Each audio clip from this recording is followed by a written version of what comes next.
Hi, and welcome to The Working Songwriter, the show where today's best songwriters come to talk shop. I'm your host, Joe Pug. Each episode here, we host a distinguished guest, and we ask them to go deep on their inspiration, on their process, on the general ups and downs of making a life in music.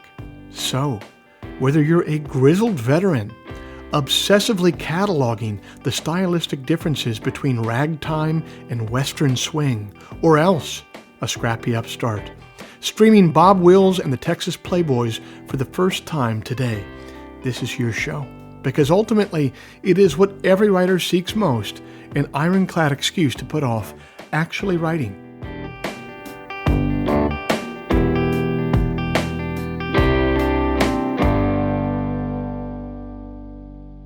Hey everybody, it's the first Friday of February 2022, and I thank you for joining us. This week's show is brought to you by Bandzoogle. Built by musicians and for musicians, Bandzoogle is an all-in-one platform to build a beautiful website for your music. I'm old enough to remember when you had to pay somebody called a web developer to get a website made, and it would always be some guy named Brian with a Y and two N's who drove a first-generation Tesla that he claimed to have jailbroken the software on, and who was always trying to sell you Swisher Sweets that he had packaged in sandwich bags. And old Brian, with a Y and two N's, would charge you about $1,000 for a website that would be obsolete in 6 months. But it's the future now. You guys, that's not how it works anymore. We're allowed to have nice things now. One of those nice things is Bandzoogle. Bandzoogle powers the websites of tens of thousands of musicians around the world, from weekend warriors to Grammy winners. All the features you need for a professional website are already built in: hosting and a custom domain name, dozens of fully customizable design templates, tools to sell your music, and merch commission-free. Listeners to the Working Songwriter podcast can go to bandzoogle.com to try it for free for 30 days. Use the promo code TWS, the initials of our show, TWS, to get 15% off the first year of any subscription. If you'd like to hear some of my music live in the coming weeks, the first Sunday of every month at 9 p.m. Eastern, I'm over on my YouTube channel for Sunday Songs. That's a live stream. I'm live. I'm playing tunes live. I'm taking questions in the live chat. I'm taking requests in the live chat. It's a really fun, really interactive experience. I dare to say that we're building something of a community over there, including many people who are listeners to this podcast. So come on over and be a part of it. The first Sunday of every month at 9 p.m. Eastern on YouTube, go to joepugmusic.com and click on the live stream tab to set a reminder. Finally, if you enjoy this podcast, if you'd like to help it remain a viable endeavor for me, here's a couple things that you could do to help. First, you could become a supporter of the show over at Patreon. Patreon is a platform that allows you to directly support creative endeavors that you find meaningful. You just head to their site, Patreon. You search for The Working Songwriter, or you search for my name, and then you sign up to kick in a few bucks every month for the show. Think of it as a voluntary subscription, a subscription that you certainly don't have to pay for, but that you choose to pay for because you dig the show and because you won't miss a few bucks at the end of the month.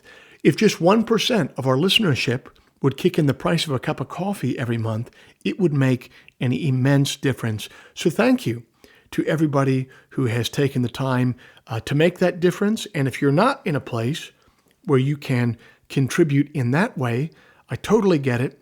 You could still help out the show in a couple ways that are entirely free. First, you could leave us a rating in the iTunes store. Or second, you could simply tell a friend about the show. Spread the word about the show. The simple math on those two things is that they will help me much more than they will be a pain in the ass for you. Okay, I'll end all the harassment there. I hope you enjoy this week's chat.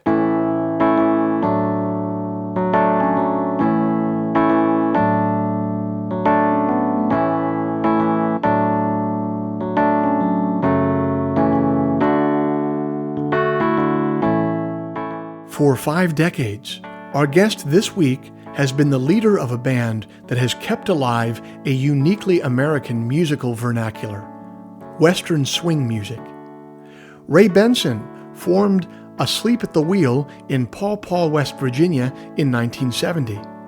Upon the advice of Willie Nelson, they moved the whole operation to Austin, Texas shortly thereafter and have remained a staple of Texas cultural heritage ever since. They've released over 20 albums and charted 21 singles on the Billboard country charts. They've won 9 Grammy Awards and have been nominated for 12 Country Music Association awards. Ray himself has produced tributes to Bob Wills that have included the Dixie Chicks, Leanne Womack, Tim McGraw, Lyle Lovett, and Dwight Yoakam. He's also produced songs for Brad Paisley, Merle Haggard, Vince Gill, Pam Tillis, Trace Adkins, and Aaron Neville.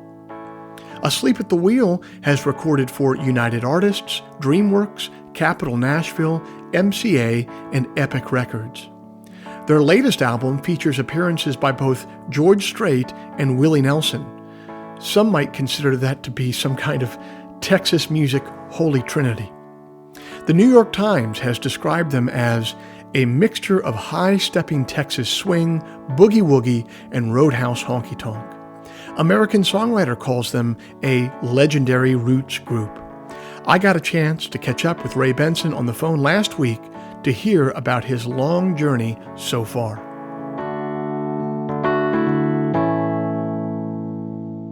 Mr. Ray Benson, thanks so much for being a part of the Working Songwriter Podcast. You are a native of Philadelphia, but you first come on to the national scene from a place called Paw Paw, West Virginia, playing Western swing music. How did you end up there, and how did you end up playing the kind of music that you're now so well known for? Oh, well, I grew up in the suburbs. I had never actually lived in Philadelphia, but it's the suburbs. And in the 50s, the radio was everything, and they had the greatest radio. So I heard all the kind of music I ever needed to find. And then when I was 9 years old, I picked up a guitar and started playing it. So my sister was taking lessons with these 2 other friends. We started a group and sang folk music. We were called the 4Gs, and we were in 1960, 61, 62. Folk music was on the popular radio, and we played songs. We did the Everly Brothers, Woody Guthrie, Peter Paul Mary, that whole thing.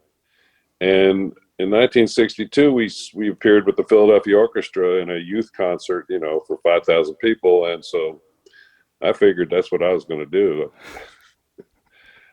And so I just progressed, and then I played music in high school, and in the marching band. I played tuba. I played bass fiddle in the orchestra and in the swing band, and played guitar in rock and roll bands and blues bands, and just played and sang in the choirs. So, that was my upbringing. Was the radio was everything. I heard everything from jazz to folk music, and classical music. And was there a station playing Western swing or any Bob Wills music like that, or did that you come into that later? No, I didn't hear Bob Wills until I was 17 years old. I heard Hank Williams, who had elements of Western swing in his records, and I knew, but I heard the Brain Cloudy Blues and went, whoa, yeah. Yeah. I got to practice my guitar. Right. So much jazz in that. But so they were playing Hank Williams to a certain degree on stations and stuff like that on the East Coast? No. We were record collectors. Me and Lucky, we would go to pawn shops and buy old guitars and old records, and then when I started playing in the square dance band on the weekends when in Vermont, I'd go up in the summer and played in these square dance bands, and that's where I learned about fiddle music and really fell in love with fiddle music. So no, it was gosh, there was music everywhere. You got to remember, that in the 50s and 60s and even into the 70s, there was music everywhere because there wasn't internet, there wasn't video games, there wasn't all these other things that take people away. So people went out to see live music quite a lot more than they they do nowadays in small settings, not stadiums and this, that, and the other. So we got to see really incredible stuff, everything from, I saw the great big bands, Count Basie, Duke Ellington, Sarah Vaughan, to, everything from Phil Oakes to the Grateful Dead, so, and then songwriting was, I wrote poetry, as a kid, and I always wrote poems. And so songwriting seemed to be the next step. And that's what I started Sleep at the Wheel. I started concentrating also on being a songwriter. Me and Leroy and in the band said, we're going to write songs, which we were already doing, but we're also going to write songs in the forms of these, in Western swing, jump blues, et cetera, country Western, weepers, et cetera. And that was going to be also a part of Asleep at the Wheel besides reviving older music. When Asleep at the Wheel got started, you guys were bombing down from Paw Paw, West Virginia into D.C. to play quite a bit. What did the D.C. music scene look like at that time in the early 70s? Well, it was vibrant. First I went down, I remember going to see Chris Christopherson was playing at the Cellar Door. That was the classy club. Then all up and down M Street and Wisconsin Avenue were, is that audio okay? Is it working okay? I'm just getting kind of... I'm getting you good, yeah. Okay. The Wisconsin Avenue and M Street and up to Pennsylvania Avenue, there were just tons of clubs. We were pals with Nils Lofgren had a band called Grin. Walt Egan had a band called Sageworth and Drum. The Nighthawks, I think, were starting them. Emmylou Harris didn't have a band, but she was coming to our gigs and stuff. The Emergency was a club. There were a lot of smaller clubs. We couldn't get into the Cellar Door. That was for bigger acts, even though it only held 200 people or whatever. Right. But like we played Emergency, and then the Burrito Brothers were playing there, and they'd come down and jam with us there. Tammany Hall was this legendary bar on Pennsylvania Avenue that Billy O'Brien hired us, Emmylou Harris, and Bill and Taffy, the Starland vocal band, who wrote. They played me "Take Me Home, Country Roads" in the basement of the Tammany Hall there, and said, "Hey, you're from West Virginia. Check this song out." And me and John Denver just wrote it because he had played the Cellar Door. Wow. It was the White Horse or the something horse. Anyway, yeah, it was amazing. And we would drive in, and the way we got that gig was that the Hog Farm had come through and said, "Hey, you want to come down to DC? We're putting on a concert at LaFont Plaza." And we weren't even a band. We were trying to be. And we went down and picked up a bass player and my brother, and we played open for Alice Cooper, Hot Tuna, and Stone Ground on that Medicine Ball Caravan. And that's how we got the job playing at the Emergency and all of the DC thing. And DC was happening. Mike Schreiben and all those guys had newspapers, the Bong Works, and it was really cool. When did you start noticing people responding to this project in a different way? I mean, obviously, when you were a kid, you played to 5,000 people, as part of a folk project, but this is you starting your own thing. When did you start to notice that that you started to build a following, or that people started to respond to you in a different way? Well, we just, when you start out, you just want to play, if there's 12 people, there's 12 people, so right away, it was obvious that we were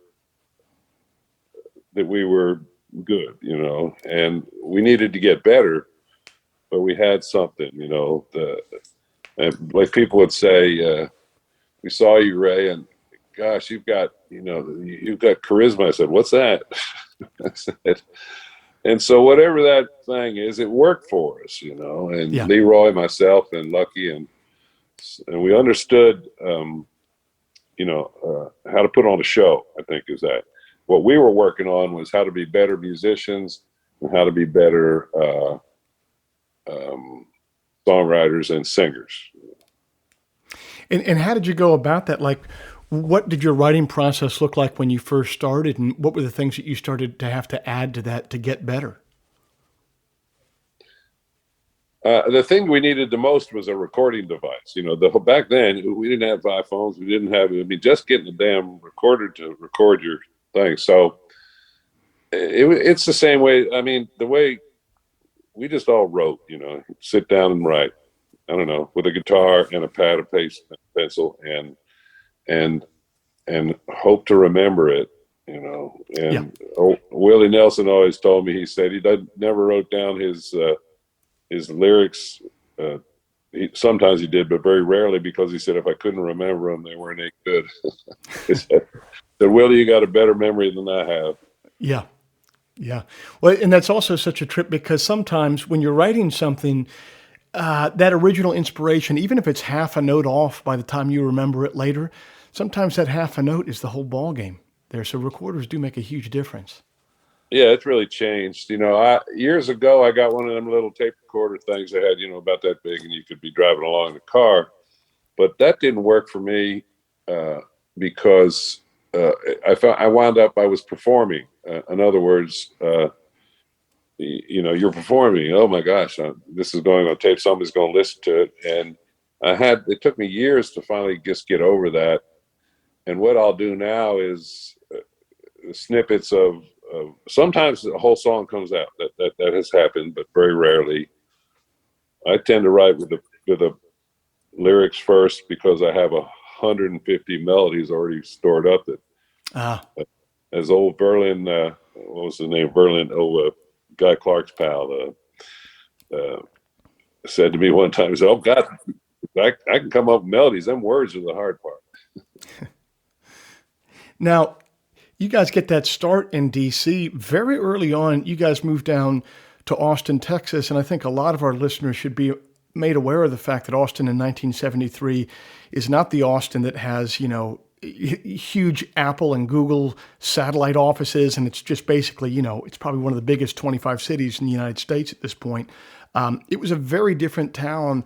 How did you guys get the wild hair to go all the way down to Austin if DC was so cracking at the time? Well, we left DC. We were in California. In 1970, end of 71, Commander Cody invited us to come out to California and hang for a few weeks. And stayed there for 3 years, 2.5 years, really. That's where we got a record deal. We're playing around the Bay Area, with Dan Hicks and the Hot Licks, Commander Cody, Alice Stewart, Huey Lewis and Clover, the Doobie Brothers. And we get this gig, and then Van Morrison hears us and mentions us in Rolling Stone, and we get a record deal in LA. And in February of 1973, we go open for Commander Cody at the Armadillo in Austin, Texas. And that's what happened. We went, oh my God, this place is just made for a sleep at the wheel. And by the end of 73, we rented a house. And by February 74, the whole band and the entire thing was relocated in Austin. And a lot of it was Willie saying, "Hey, come on down. I'll put you on shows and pay you $100 for the whole band." So, "Oh man, $100, I'll take that." And Eddie Wilson, who ran the Armadillo, said, "Hey, come on down. You could be like a house band here." But the real draw was that we were the only long-haired, and we'd cut our hair, but we're the only young band that could play the new, what they called progressive country, but it was just, post hippie country rock places and blues. And we could also play the redneck dance halls, of which there were hundreds around Texas. And by 1973, the political situation changed so much that young people could go to these places without getting their ass kicked. It makes such a huge difference. I mean, if you want to have a band going for many years, you need to be able to appeal to different formats in a way. And it sounds like that worked out perfectly for you guys down in Texas. Yeah, yeah. And then all of a sudden we had record success. And so, that really, me and Leroy, we put out a record, and the Western swing stuff was like, wow, here's this young band with a weird name playing Western swing. And so the old guys were like, oh my God, you're cool. Who are you? We met all that in Nashville and in Texas and Oklahoma. And then me and Leroy wrote this song. So the second album, the third album. Yeah. And so we kept building anything, but the record company's gone, I don't know what to do with these guys. They play this weird kind of music. We can, and so they dropped us from Epic. They dropped us from United Artists. And then we got a deal with Capitol Records. And me and Leroy had written this song that we thought that Dolly Parton and Porter Wagner could do. But we didn't know them. They didn't know us. So we recorded it. That's how we got dropped from Epic. And so Capitol picked us up, and it was the letter that Johnny Walker read, and it was the top 10. It's our only top 10 country western hit records. And boy, then we were, it was quick. All of a sudden, we had the bus, we had the band, and then at that point, instead of doing what most people would have done, which was cash in on this, put out another record that sounded like that, and well, we just kept adding members until we were a 10 or 11 piece band and started playing really Western swing, jump blues, which in a Western swing format, and confused the hell out of the public. It's mostly the radio people, But what made you lean into that? I think, 99 out of 100 people, you have a number one hit like that. You just say, yeah, man, let's throw good money behind good money and keep on with that. Like, what made you steer into that music that was a little bit more, vernacular? We were having too much fun. It was like, it was just, well, I was 23 years old, and we were on a musical journey, which is what Asleep at the Wheel has been. And this was stated when I was 18 years old, wrote it down on a piece of paper, says, we want to bring back the roots music of American popular music and reintroduce it to our generation, which has kind of lost it. And that was pretty lofty goals for Well, yeah. And also, it sounds like it wasn't, some implicit goal. Like that was an explicit goal of yours. You're saying that you had written out. Yeah, no, it was, that was it. And there's an old thing about Texas when back in the early days, when people wanted to escape, they would put on their wagon, they would leave their home in the middle of the night and ride GTT on their house, gone to Texas. And that's what we did. I remember writing that down in my journal and everything. When we left California, I burned everything and said, we're going to Texas. Had a 1954 Studebaker Commander and drove down here and we hit town. Our bus loaded up with everybody's gear and everybody's car, made it down, and we opened for Ernest Tubb and Hank Thompson at the Municipal Auditorium. And I said, this is just perfect. Well, that's really that's really special. That's really being a part of the river of American music right there. That to open for those two, maybe, like you said, maybe you could have done a quicker cash grab at that time. But looking back now, you have to be saying like, damn, we made the right call. We got to play with all those guys.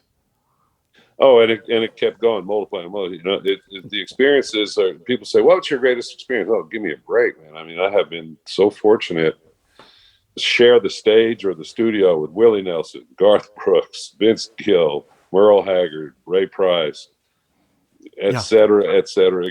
This is on and on. The Manhattan Transfer. And so, it's, as Willie always said, and Willie being my pal, Willie always, and always a good barometer. I always said, Willie is my canary in the mine. We always said, hey, what's going on? Oh, maybe I won't do that. Yeah. But he was so good because he said, I got in the business as a fan of other people's music, and to be a fan, to get to play with them, well, that's just a bonus. Yeah. Well, and he had just had his own kind of gone to Texas or gone back to Texas moment, having done the Nashville thing for 20 years, then moving back to to write The Red-Headed Stranger. I mean, so it sounds like he was on a very similar trip as you guys at that time. Willie was our, he was our North Star, really. And I cannot tell you how many times his influence saved the band from whatever, his ability to say, no, come on, do this, or here's this, or here's that, the most helpful, best friend a man could ever have, and a lot of fun too. But like I say, the main thing we figured out was, boy, you better have a good time doing this, and you better realize that the ultimate payoff is the enjoyment. I tell young people, I said, if you're in it for the money, that's fine, but you'll either hit the jackpot or strike out. If you're in it for the music, you're always a winner. How did you manage to keep everything together? Like you said, you were like 23, 24, 25 years old when this number one hit takes off. And while you have all this going on, most 24-year-olds, I'll speak for myself here at least, when I was 24, I couldn't go on a long weekend without losing all my money and, probably my pants too. How did you keep a band together? How did you keep a business together at that time being so young? Well, I guess I had an innate business sense, and I had good people. I always just had good people. We just gathered folks around, both as in the crew, in the office and whatnot, and entrusted them to do the right thing, or So that was it. I always said my talent was convincing people that this was a good thing to do, work for us, play for us, with such, And I think that's it. Was saying, okay, look, I got all these people assembled now, and let's go. And the other thing is that I would always do whatever it is. When it's your own business, all of a sudden we didn't have a bus driver. Well, I'll learn how to drive the goddamn bus, So hopped in the bus and, almost killed us 10 times, but finally figured out how to drive the damn thing. And for 2 years, when we couldn't afford a bus driver, there I was. And then I'd go try to get the bus fixed and learned all about buses, and in between, somebody said, it appears that you didn't sleep for 20 years. Yeah. Yeah, I remember one time when I was a kid, I was at a grocery store. It was very busy, and the manager of the grocery store was bagging groceries because it was so busy. And I remember my mother pointing him out and saying, that's what a good manager does. When something's busy, they're not too high and mighty to just go bag groceries themselves. Yeah, no, exactly. No, that's exactly a good analogy, because that's how it had to be. And the hardest thing that I can see is to keep a band on the road and recording and playing. It is a hat trick. And, gosh, it's been a roller coaster. I've had 20 different record deals and 100 people in and out of the band. I can't even keep track of all the sound engineers, bus drivers, roadies, managers, road managers, etc. Yeah. It's funny when you're watching football or college basketball or whatever, when they talk about the coach, they always talk about like the coaching tree, like this coach came from under Belichick's system or whatever. And with the sleep at the wheel, you have so many musicians that have come through almost like the farm system to go out and do their own thing. What is the most important quality, in your opinion, or one of the most important qualities for a band leader to possess? Well, it's evolved, because back in the 60s and 70s, it was kind of like boot camp, it was the James Brown school of band leading, which was, really kind of rigid, or Ray Charles, you couldn't be, but starting in the 70s, it was, it had to be a semi-democratic situation. The one thing I did learn and that I did practice was that a democratic situation in the band will be total disaster. He says there's got to be one person, and it's usually the lead singer, songwriter. It has got to be the focal point. Whoever is the focal point of the band has to have a little more influence, but not be a dictator, not be like that. For instance, everybody. I feel that a band is a band, and everybody better be contributing to make it a band. When there's sidemen, that's a different game. You hire a sideman, and they know it, and they're going to go home. That's a different way of doing things. And that's a whole lot easier than a band, you know. Yeah. Benevolent dictatorship in some ways with the sidemen, right? Yeah. What are some important lessons you learned about the business early on? Like, did you make some mistakes early on? Looking back, you said, damn, wish we didn't do it like that. Could have saved myself a lot of heartache. Oh, God, yeah. Sure. Well, the business, no, you know, the music business is, you know, we can quote Hunter Thompson's great line about, you know, yeah, which I won't repeat, but everybody knows. And, you know, gosh, these are people interested in making money, and music is just the product that they have. You know, there used to be a lot more musical people in the music business, you know, and that was when I got in. There were guys, you know, for instance, you know, we never lost anybody money, but we never made them any money. And back then it was like, oh, okay, look, you know, they're let's keep them because they make great music, and they'll win a Grammy award maybe, and we'll break even. And that stopped happening. Then there was, you know, after a while it was like that didn't happen. You either, you know, and even when we were, you know, selling 150,000 records or whatever, it just wasn't enough. So, you know, that all changed. You know, the internet, obviously, Napster, etc. The world changed, and it's all different. It's different playground and different music and different technologies now. So I don't know. As I said earlier, it's just we're going to play music because that's what we do. And we're going to find a way to do it. I'm going to find a stage to do it. I'm going to find someone to at least listen to or play my music, either radio, internet, whatever, you know.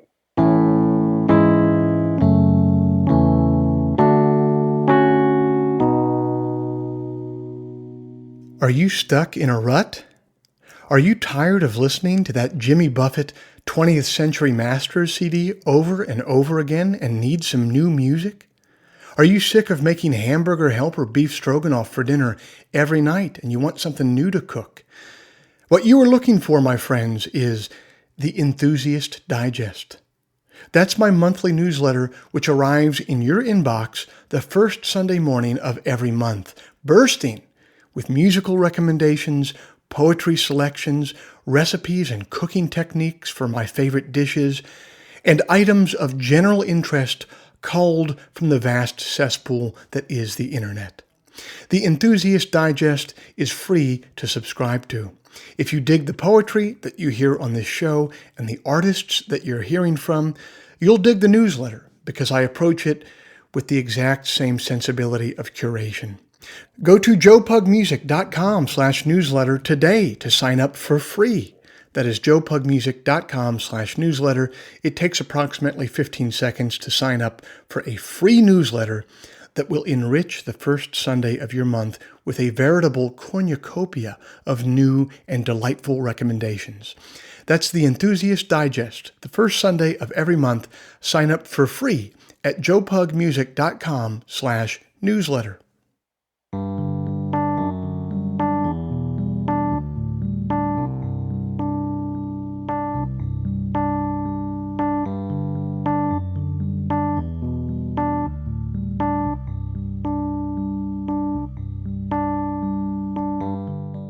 Ray Benson is something of an American music traditionalist, and there is a paradox at the heart of creative tradition.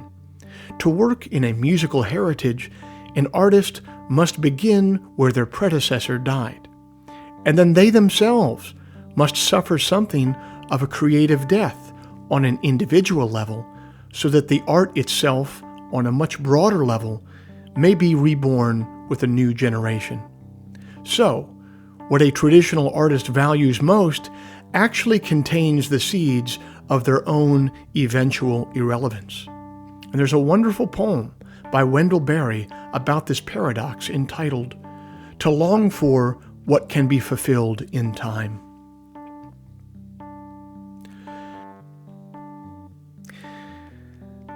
To long for what can be fulfilled in time foredooms the body to the use of light.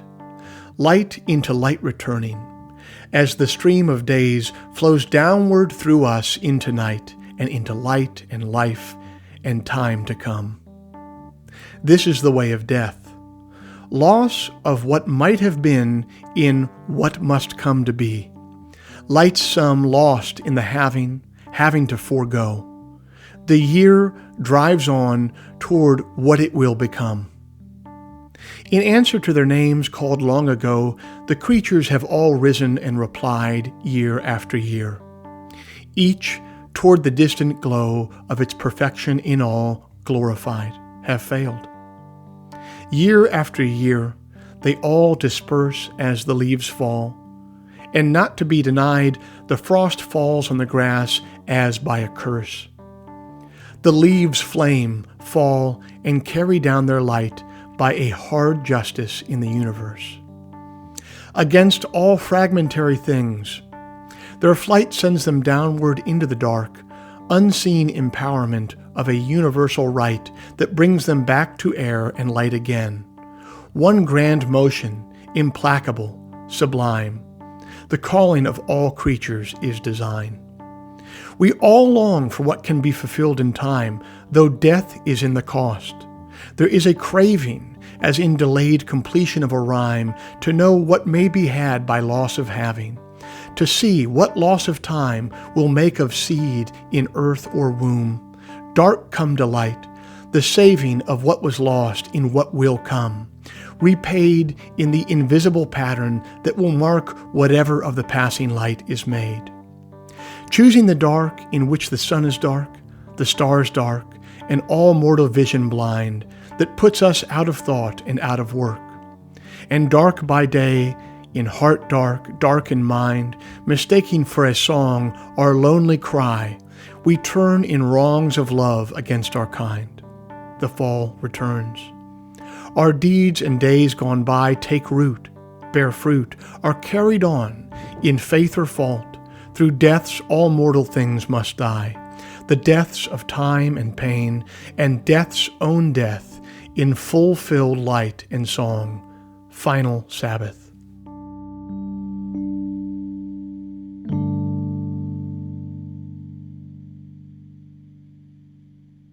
Where do you see music going from here now that it's, not the only game in town as far as entertainment goes, but one amongst many? Well, many years ago, I postulated that I went to a Grammy Awards and they had Madonna and the Gorillaz. She was performing with these holograms, mm-hmm. Not real things. So on stage, and it was incredible. And I looked at that and I said, "Oh, okay. So someday we're going to be standing in front of a green screen, playing, and people will be seeing us on stage."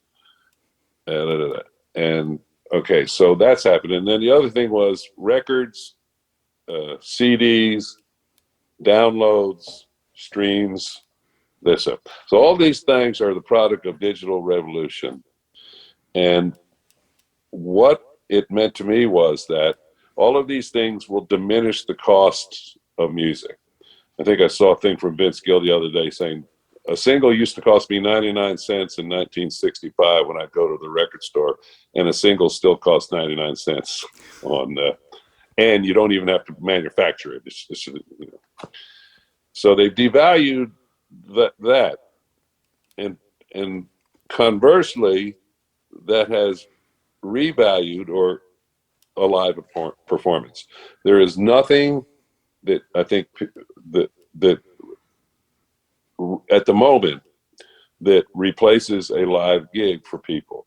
There is an energy that is exchanged that is special and will have more monetary value yes. than a download or a stream. So we got that happening, but the question is whether evolution is a reality in the short term, and whether generations of people who are plugged into the digital world or the meta world, whatever they're all, that the Elon Musk and the Zuckerbergs are talking about, whether they will evolve into where they don't care about this energy. I don't believe that can happen. If you go back to Tesla and everything's about energy and vibration. I mean, the great unknowns that we experience, but don't know what they are, is the big question. But that's how it relates to. I think that's why I still have noticed people will come to see you in person if you give them something that is human. It's very human. It's not just the notes on the record. Yes, I think that there is some tie that binds between those two things that you just said, because, by definition, we have this new thing now. I'm sure you've heard of these things called the NFTs, which are basically trying to make digital not ubiquitous anymore. They're trying to make it singular. And, I think what you're talking about there, a live show is by definition singular. Even if it's the same artist and you see them a year apart, that person's a year older, you're a year older, the venue's a year older, the album's a year older. I mean, it's a thing that happens in time, and we're starting to learn more and more just how much value that has, even as digital things become so much more ubiquitous and easy to access. Yeah, I'm these NFTs. I don't know. Look, people bought pet rocks, for crying out loud. Yeah. And again, I don't know if I'm correct or not. I don't know if I'm a Luddite or just can't see the future, but I understand what they're saying. My farm here and where we're building our new studio is 4 miles from the new Tesla plant, this gigantic gigafactory. And he's all about, they're going to put the Neuralink in the brain, and we're just going to be attached to the great metaverse, and I'm going, well, I just, I have never been a fan or a participant in the mainstream, Mm-hmm. And for those listening, I put quotes around the mainstream.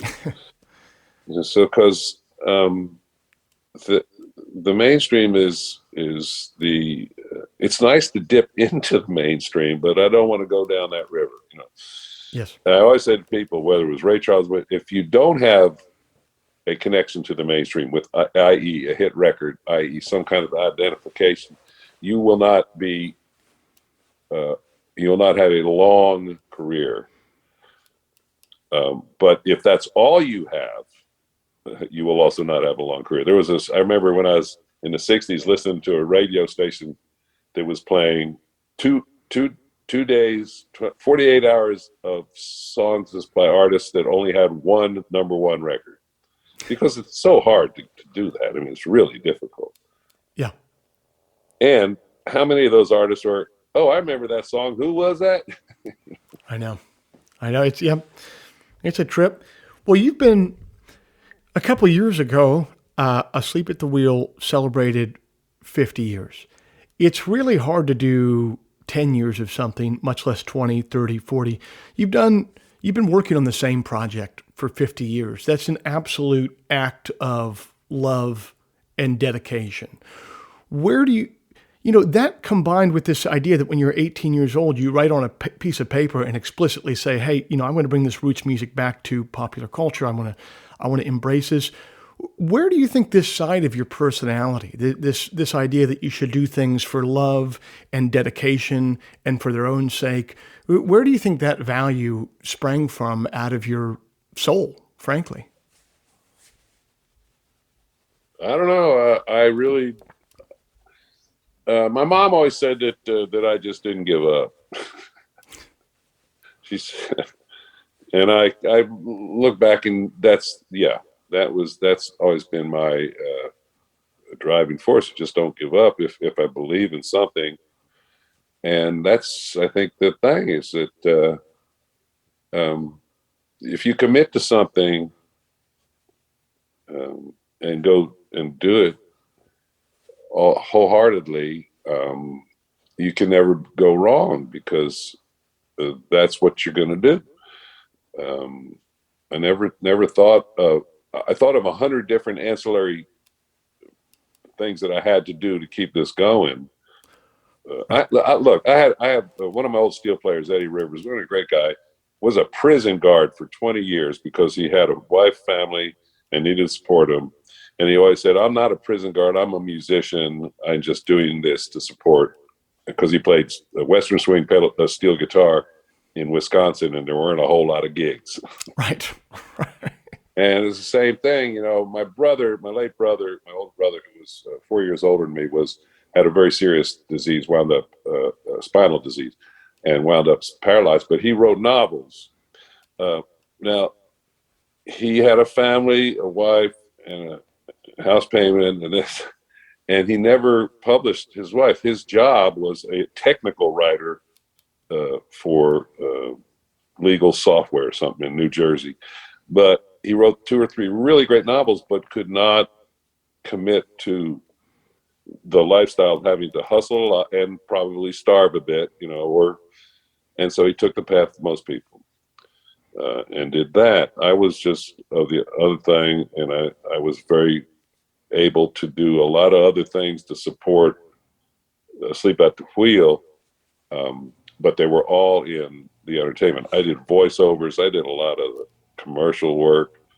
I mean, Budweiser beer saved Sleep at the Wheel because I produced commercials for them. I produced Katie Lang. I sang Budweiser for 2 years, you know, when my first kids were born, and I wasn't making jack, you know. I did Applebee's commercials. I don't even remember all the commercials I've done. That's why I used to get mad at Neil Young, who said, you know, and that thing about, I was going, good God, Neil, man, without Budweiser, you know, the band would be over. I mean, you know, they knew that at that point in the early 80s that we were playing a lot of bars and honky tonks, and my manager at the time did a very smart thing. He got all these articles about us and said the beer drinking crowd, and he went, oh, okay, and they sponsored us. We would wear these Budweiser Hawaiian shirts on stage and stuff like that. So, you know, and we also did drink Budweiser. So it was, and all of that stuff was enabled us to do it. And my ability to incorporate the elements of show business that are not, you know, and also songwriting, producing. God, I produced dozens of acts, you know, and built a studio, and of course, you know, and all that, and then also got into producing records and built a studio and built the technology of the studios, microphone preamplifiers, and was able to get all of this great analog gear, but when people were throwing it away, and so I had a great studio to do all this stuff. And so again, that's the big picture. It was always, I'm going to do this. I still remember, like, lucky I'm going, no, we're not going to do. I said, yes, we are. We're going to play the Grand Ole Opry. We're going to make gold records. We're going to do this. And if you don't believe that, and if you don't dream it, it ain't going to happen. Well, it's a beautiful dream, and I'm so honored and touched that you come on our show. Thank you very much. Well, keep up the good work, and you'll keep people. You know, I always said I would never do these kind of long interviews, and I noticed a few years ago I would watch people like in the most boring jobs, sitting there at toll booths and cash registered and whatnot, and thank God they've got Podcasts. Stuff to podcast. Yes, exactly. People do this. They do it with found time. Basically, if you got a job where you're driving a truck, or if you're just, you know, a janitor or something, these things will keep you company for an hour or two. So, well, good luck with everything, and stay warm up there. I hear it's snowing again, maybe.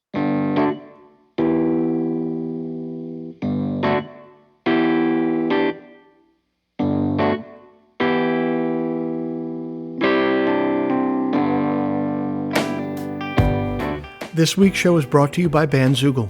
Built by musicians and for musicians, Bandzoogle is an all-in-one platform to build a beautiful website for your music.